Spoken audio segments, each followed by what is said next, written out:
Okay, let's review this game. So e4, knight c6. Yeah, this is a very interesting opening. Uh, I don't think that's a good move because it blocks the c pawn. And so we just, yeah, move pieces as we planned. Come to the center. d4, this is good. e5. And we play knight f3, turn the game into Scotch. But actually, we can keep pushing the pawn to d5, because where can black move the knight? If it moves to a5, the knight is placed at like the rook 5. This is a very bad position regarding a knight. Knight to b4, we can kick the knight, go to a6, again a very bad position. Knight to d4, the knight will be captured, even worse. Knight e7, it blocked the dark square bishop, so bad.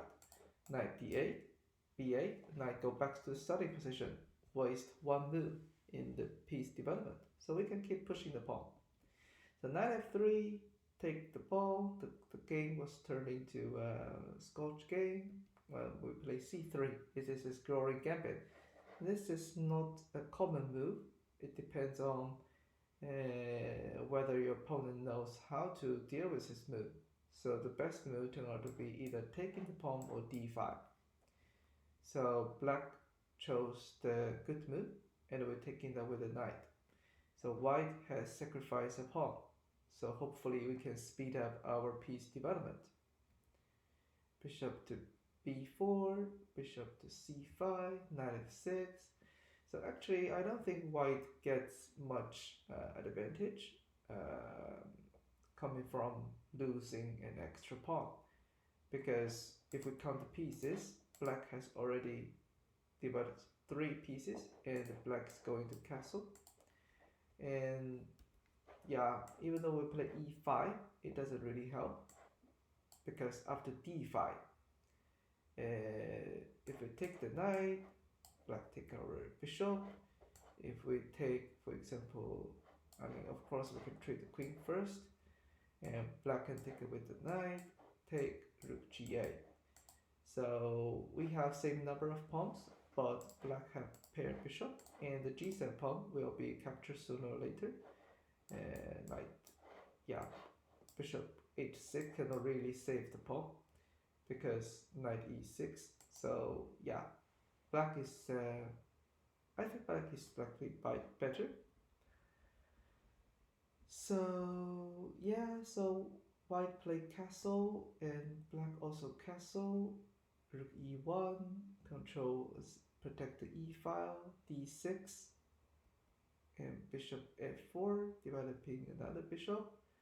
So once blacking has settled, and also the pieces majority of, or all of the minor pieces have been developed, so black gets better because black has up one pawn.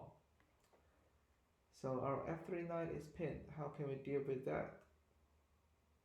That's a very serious question. And also this knight is also pinned.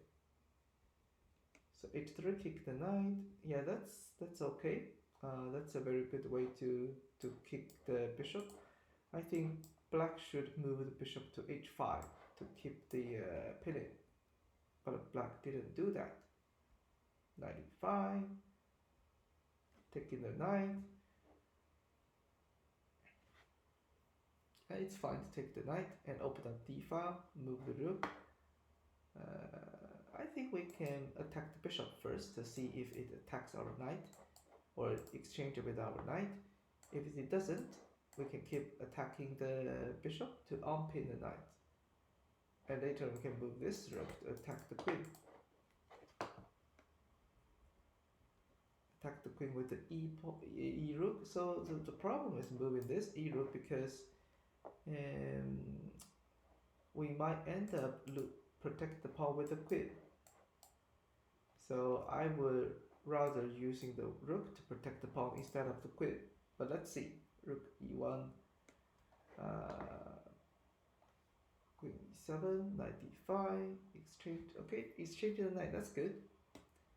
c6, rook to d3, bishop c5, moving another rook, bishop d4 to close the center.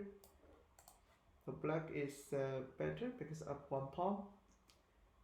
Rook d2, rook d8, bishop to b3. Attacking our queen, yeah. So we need to think about some defense on the king side because the rook d6, the purpose is very clear, moving the rook to the king side. So maybe we should move the queen to pawn to g3. After the attack, we can move the queen to g2. Otherwise, like this, after rook to f6, where can we move the queen? And we will lose f2, and our position is becoming so bad.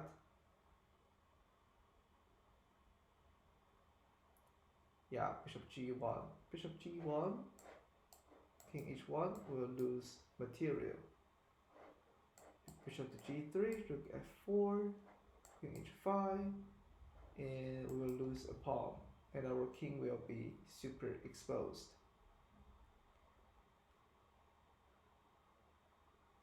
Yeah, but we need to stop d2, b2.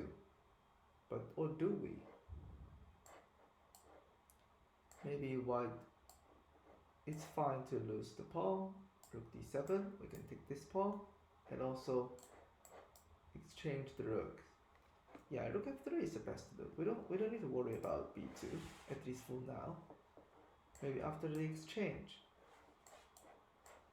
Okay, yeah. Queen f5 at least, attacking f7 and placing the rook for bishop b4. Yeah, I think white is in a very bad position, but giving up this background makes things even worse. Queen c5, sacrifice, check, rook f6, rook e8, exchange, losing another pawn. Yeah, so now I think black is definitely winning the game. Okay, so we don't have to walk through the rest. Okay, black is winning. I think the most important thing is the opening, like e5. So knight c6 is not a good move, and you can see that actually after d5 we can build a very good control at the center and also kick the knight to a very bad position. You can keep divided pieces afterwards. So after losing the pawn, actually when it comes to Scotch game, I recommend just taking the pawn. This is the main line. This is this is a good move, or bishop c5. So the Göring gambit is not necessary, and I don't see any benefit we can get out of it. So take it over the knight, and you can see black doesn't really slow down the piece development, and after castling, black is quite safe, and also with up one pawn, black is better in only 7 moves. So that's a very good opening outcome for black. I think the most important thing for this game is the opening.